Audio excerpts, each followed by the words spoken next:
Hey beautiful, it's your girl Choreo here, getting you ready for Jamaica Carnival 2023. I'm a dance instructor and a physiotherapist, so I say these things from my, not just my heart, but up here.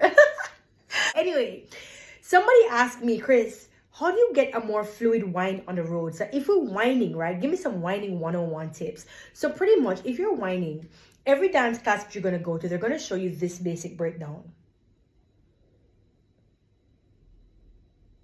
Once you get that basic breakdown, what I want you to start to think about is deep breathing, inhaling through your nose and exhaling through your mouth.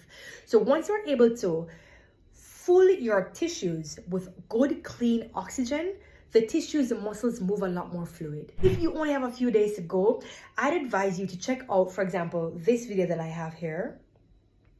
Start off your whining slowly. Get some nice, sweet, I don't know, like compas, some sultry, sexy sweet soca music, or some sexy dancehall bedroom vibes music, and just do the whining slow first, right? Do it slowly and just try to breathe with it. Now definitely on the road, you're not going to be like that's just going to make you look crazy. You go viral for all the wrong reasons, baby. We can't have that, right? You get me? So practice makes perfect, and make sure you incorporate that breath into your whining. Can't say I never tell you.